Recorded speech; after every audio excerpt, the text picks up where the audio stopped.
안녕하세요. 벌써 8주차 수업의 마지막 시간입니다. 성문서 연구라는 과목 잘 공부하셨는지요?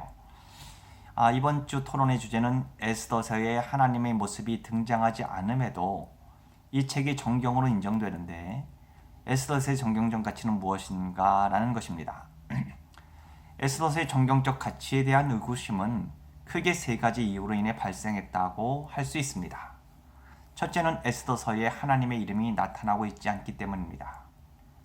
에스더서에는 야훼라는 하나님의 이름뿐만 아니라 엘로힘, 하나님이라는 호칭도 나오고 있지 않습니다.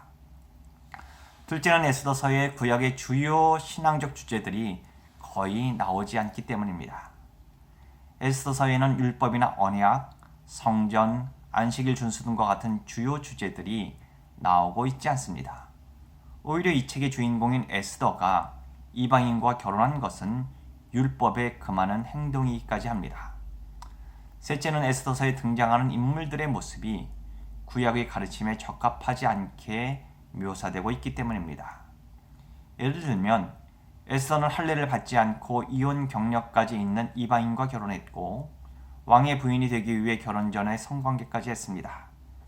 이것은 출애굽기 34장과 신명기 7장의 가르침에 위배되는 행동이라고 할 수 있습니다. 또한 그 시대의 위의 권위에게 절하는 것이 페르시아의 일반적 왕궁 예절에 불과한 것이라 할 수 있는데 모르드게는 이것을 거부함으로 유대 공동체를 위험에 빠뜨렸습니다. 이것도 문제성이 있어 보입니다. 그리고 유대인들이 자신을 미워했다는 이유로 7만 5천 명이나 되는 많은 사람들을 대량 학살한 것도 정당해 보이지 않습니다. 이러한 태생적 문제들에도 불구하고 이 책은 구약 성경의 일부로 유대교와 기독교 공동체 정경으로 인정받고 있습니다. 왜냐하면 이 책에는 위에 언급한 문제들을 능가하는 정경적 가치가 있기 때문입니다. 신앙 공동체의 삶과 신앙에 있어서 기준이 될 만한 그리고 신앙 공동체가 본받아 따라야 할 중요한 가르침이 이 책 가운데 들어 있습니다. 그 가운데 대표적인 것은 숨겨진 하나님, Hidden God의 모습이라고 할 수 있습니다. 에스더의 시대적 배경은 페르시아의 아하수에로 왕 시대입니다. 페르시아의 고레스 왕에 의해 바벨론이 멸망되면서 바벨론의 포로로 잡혀갔던 유대인들이 귀환하기 시작했지만 모든 유대인들이 다 귀환한 것은 아니었습니다. 유대인 가운데에는 바벨론과 페르시아 지역에 그냥 살고 있었던 사람들도 많이 있었습니다. 그들은 약속의 땅이 아닌 이방의 땅에서 이방의 왕과 신앙이 지배하던 상황에서 살 수밖에 없었습니다. 그들에게 하나님의 처소인 시온은 멀리 떨어져 있었고 하나님의 통치는 직접적으로 느껴지지 않았습니다.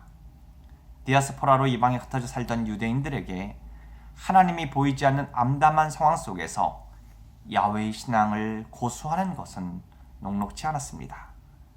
외부적으로는 야훼 신앙에 대한 탄압과 박해가 있었고 내부적으로는 이방의 신과 왕이 통치하는 현실 속에서 야훼의 신앙에 대한 의구심이 커졌을 것입니다. 에스더의 시대는 우리의 시대와 비슷한 점이 많이 있어 보입니다. 우리가 사는 현 세상은 권력이나 재물이라는 만몬에 의해 지배되는 것처럼 보입니다. 야훼 하나님에 대한 신앙을 잘 지키는 것은 성공보다는 손해를 초래하는 경우가 많이 있습니다. 정직함보다 약삭빠름이 더 요구되고 공의보다는 이익이 우선되는 세상에 살다 보니 하나님의 음성은 잘 들리지 않고 세상의 소리에만 무성하게 들립니다. 이런 세상 속에서 우리는 어떻게 살아야 할까요?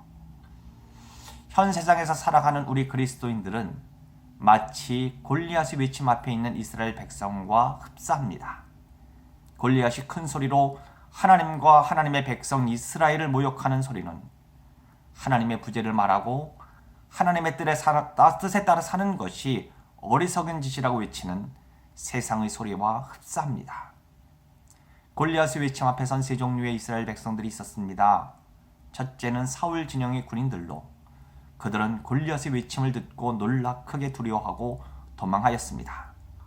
둘째는 사울입니다. 사울은 골리앗과 싸우겠다고 찾아온 다윗에게 골리앗과 싸워서 이길 수 없다고 말했습니다. 그래도 골리앗과 싸우겠다는 다윗에게 자신이 입던 군복, 노트구, 갑옷 그리고 칼을 주었습니다. 사울은 골리앗을 이기라고 다윗에게 그 시대 최고의 무기였던 자신이 사용하던 무기들을 주었습니다. 이 세상에는 사울처럼 자신이 갖고 있는 좋은 도구들로 세상의 힘과 권세에 대항하려는 사람들도 있습니다. 그러나 사울의 군복과 칼이 싸움에 도움을 줄 수는 있지만 승리를 줄 수는 없었듯이 우리가 갖고 있는 세상의 것들로는 세상을 이길 수가 없습니다. 세상 사람들이 추구하는 학벌이나 재물 또는 권력 등으로는 이 세상을 이길 수 없습니다. 셋째는 다윗입니다. 그는 자신에게 맞지 않는 칼과 갑옷을 벗어던졌습니다. 그리고 이 전쟁의 진정한 주권자이신 하나님을 의지했습니다. 다윗은 하나님의 이름으로 골리앗에게 나아가 승리를 거두었습니다. 우리는 골리앗 앞에 있었던 세 종류의 사람들 가운데 누구에 속합니까? 골리앗의 외침을 듣고 두려워하였던 군인들입니까? 아니면 세상의 지혜와 세상의 것들로 골리앗에 맞서려고 했었던 사울입니까? 아니면 하나님의 말씀으로 진정한 이 세상의 주권자이신 하나님을 의지하면서 나가 싸웠던 다윗과 같은 인물입니까? 이 세상에 하나님의 모습은 숨겨진 것 같습니다. 하나님의 음성보다는 세상의 소리가 지배하고 있습니다. 에스더서는 하나님이 아닌 이 세상의 권력자가 지배하고 불의가 판치는 페르시아와 같은 세상에 살고 있는 우리들에게 참 신앙인으로 어떻게 살아야 하는지를 잘 가르쳐주고 있습니다. 그것은 우리의 감각으로는 잘 파악하기 힘들더라도, 그래서 마치 하나님이 계시지 않는 것처럼 보일지라도 하나님은 역사의 이면에서 우리의 삶을 간섭하고 계신다는 믿음을 지키는 것입니다. 단지 하나님이 우리의 눈에 숨겨졌을 뿐이지 부재한 것은 아니라는 것입니다. 그 숨겨진 하나님이 언젠가는 역전 드라마를 쓰실 것이라는 소망을 갖고 살라는 것입니다. 믿음 안에서 에스더와 모르드게와 유대인들이 죽음에서 생명으로 옮겨졌던 것처럼 언젠가는 믿는 자들이 승리하는 날이 올 것이라는 믿음을 갖고 살라고 말씀하고 있습니다. 때로는 그 승리가 이 땅의 삶 가운데서 경험할 수도 있겠지만 예수님이 십자가의 죽음 후의 부활의 승리를 경험하였듯 죽음 후에 경험할 수도 있습니다. 그러나 역전극은 반드시 일어납니다. 결론적으로 에스더가 살던 페르시아처럼 세속적인 세계관이 지배하는 암담하고 답답한 현실을 살아가고 있는 우리 그리스도인들에게 에스더서는 비록 하나님이 눈에는 잘 보이지 않더라도 영적인 눈으로 외적인 세상 이면에서 여전히 활동하고 계신 하나님을 바라보며 믿음의 역전극을 기대하며 사는 것이 진정한 신앙인의 삶이라고 알려주고 있습니다. 여러분, 학우님들 모두 한 학기 동안 수고 많으셨습니다. 다음 기회에 또 뵙겠습니다.